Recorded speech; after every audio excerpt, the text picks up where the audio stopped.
Well, here I am, still sitting at my computer, still sitting at my desk, trying to process everything and take it in. Um, I was able to call my primary doctor, sent them pictures of my arm, and basically she just explained a surgeon has to see it. She cannot evaluate it.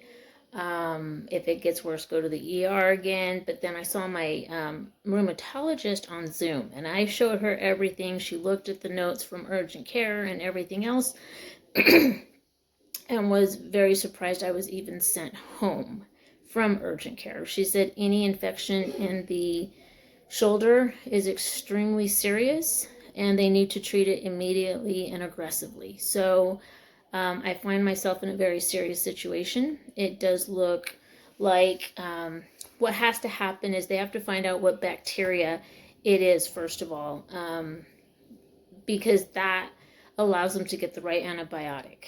And it will have to be IV and not just like one dose. You're talking like they're going to have to put a port in me to make sure that it goes away. I'm hoping that's where it stops. They will have to, I don't know how they're going to find out the bacteria. Do they do it with a needle and drain it out, or do they actually have to open you up? I don't know. I'm sure it's just a needle and draining it. I can't think of the right word, but getting the fluid out. And then, so I'm just praying that they find it quickly, get me started on the IV antibiotics, and they put the port in me, and you know that works. I want it to stop there because you know me, I looked up Dr. Google. I know what could happen with this, so I'm very well aware of what I'm facing, and that's why I was like, why is no one paying attention to me? She wasn't really sure what all the black and blue, it's just getting worse and worse. So it is swelling now. Now this whole thing is hot and swollen.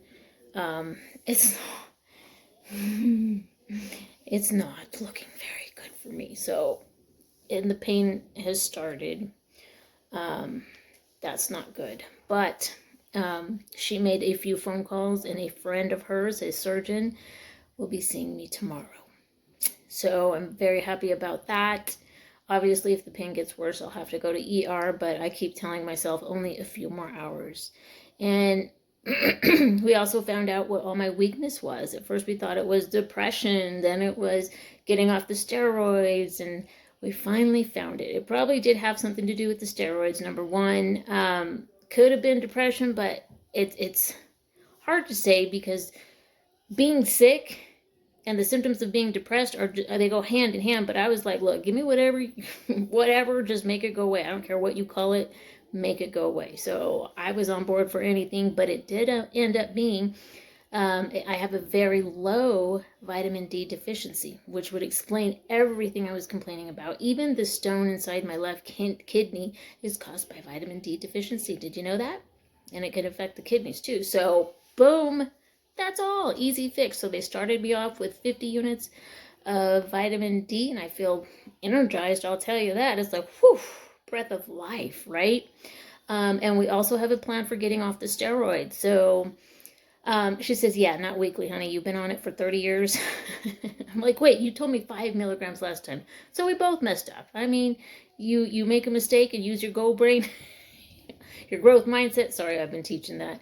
And you just push through, right? You fail? Well, you're learning. So how we're going to do it once I'm stabilized after this situation, it feels like my blood's cutting off, like blood, it's feeling tight. So I don't know. Hopefully I'll make it through the night without going to ER, but I'm not going to be dumb. I'll go if I need to. So what we will do is we will go off 0.5 a month, not a week, and 0.5, not one. So it'll take about a year, and we'll get as low as we can. So we still have a plan. But if my health starts going down and it gets to where I can't tolerate it, I do have to put my family in front of me and think of my husband. And, he's the one that takes care of me and goes through it with me. So it would be selfish for me to just be stubborn because I just want to win something they tell me that I can't do.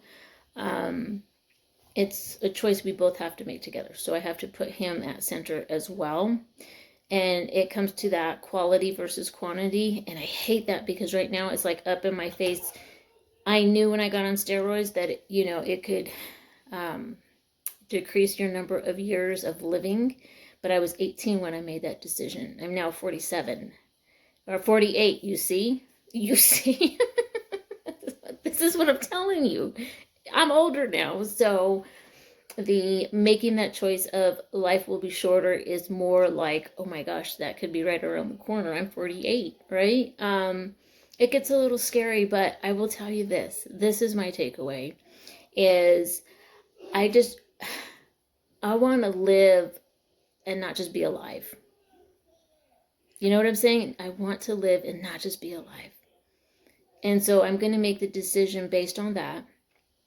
And there was a song I was listening to, and the words just hit me, and it said, you know what? I'm going to shine through this storm. I'm going to keep pushing through, and I'm going to dance even when the circumstance drowns out the music. You know this. Come on. Come on. I'm not going to stop fighting. I'm still taking it in. I'm shocked.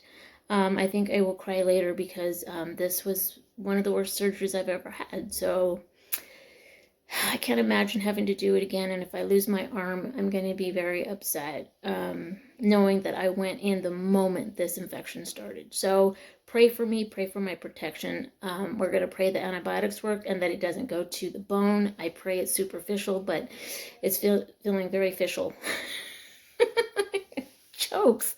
And it's not even Taurus Tuesday. Listen, I think that's just anxiety. Anyways, God bless. That's the update. Please keep me in your prayers. I'm very nervous. I really am. But I'm going to be courageous. And courage doesn't mean that you lack fear. It's doing what you need in spite of the fear. Have a great evening. I'll keep you posted. I'm hoping for the best.